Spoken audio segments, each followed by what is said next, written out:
지금 윤석열 대통령 탄핵소추안 즉각 발의 요청에 관한 청원을 국회법과 청원법에 의하면 수리되지 않았어야 되는 게 맞다라고 보는 게 본위원회 생각입니다. 그리고 이 부분에 대해서 지금 그 윤석열 대통령 탄핵 관련돼 가지고 청원 탄핵 관련 청원 관련돼 가지고는 접수 철회 소관위원회 결정 전혀 거치지 않고 그냥 국회 그 민원지원센터 직원 한 명이 결정한 후에 이 부분이 바로 그냥 정결 처리해서 법사위에 해부한 것입니다. 이거 알고 계시죠? 예. 자, 그러면 윤석열 대통령 탄핵소추안 즉각 발의 요청 사유 5가지 중에서 해병대 박정우 수사단장에 대한 외압 행사 이게 지금 밝혀졌나요? 아니죠? 지금 공수처에서 지금 조사하고 있죠? 그렇습니까? 그렇지 않습니까? 네, 맞습니다. 맞죠? 예, 예. 그다음에 그 김건희 여사 관련돼 가지고 김건희 일가의 부정비리 국정농단 이러고 있는데 이 부분도 지금 수사 중 맞죠? 수사하고 있죠?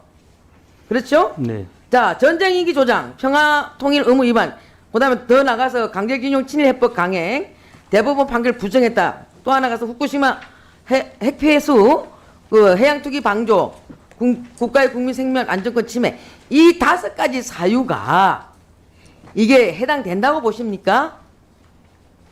총장님, 이게 예, 총장님 어떻게 생각하세요? 탄핵 사유 중에 일부가 수사 중인 사항이 포함되지만 그 취지가 동일하거나 직접적이지 않은 청원은 법제사법위원회 회부합니다.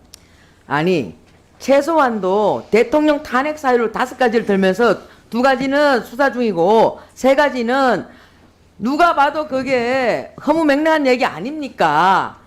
일방적으로 상식적으로 생각해봐도 그렇다 하더라도 우리 국회 사무총장님께서는 여기에 대해서 청원심의위원회를 개최했어야 되는 게 저는 옳다라고 봅니다. 이 부분을 그 대통령 탄핵 사유에 대한 것을 갖다가 8급 공무원 한 사람이 이 부분을 갖다가 처리할 수 있도록 한다는 것은 굉장히 무책임하고 굉장히 균형 감각을 잃은 사안이라고 저는 생각합니다.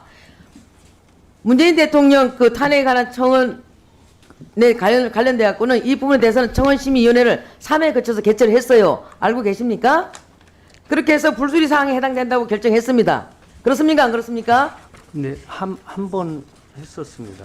예. 아유, 청원심의위원회 3차례 걸쳐서 했어요. 예. 20년 3월 25일하고 4월 23일하고 8월 3일날 3차례 걸쳐서 했습니다. 총장님, 예.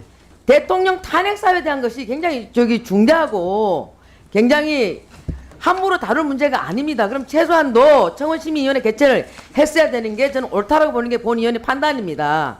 적어도 국회에서는 이런 부분을 다룰 때는 무엇보다도 더 균형 감각에 의해서 이런 부분들을 봐야 되는데 8급 공무원 한 사람이 이렇게 이 부분을 갖다가 처리해서 법사위에 해부하도록 이렇게 만든 것은 졸속 처리고 여기에 대해서 반성하셔야 된다고 생각합니다. 어떻게 생각하십니까? 예, 제가 말씀을 한 가지 좀 드려야 되겠습니다. 우선 대통령 탄핵에 관한 청원이 들어온 게 95년에 김영삼 대통령, 그 다음에 20년에 문재인 대통령, 또 20년에 문재인 대통령, 또 그리고 24년 6월에 윤석열 대통령, 그리고 24년 7월에 탄핵을 반대한다는 청원 윤석열 대통령입니다.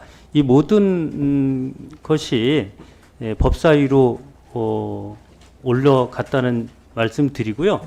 그 다음에 예.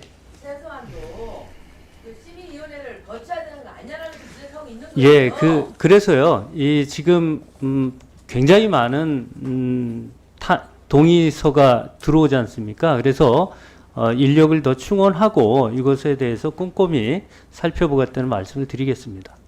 네. 네, 이미자 의원님 수고하셨습니다. 다음은 천하람 의원님.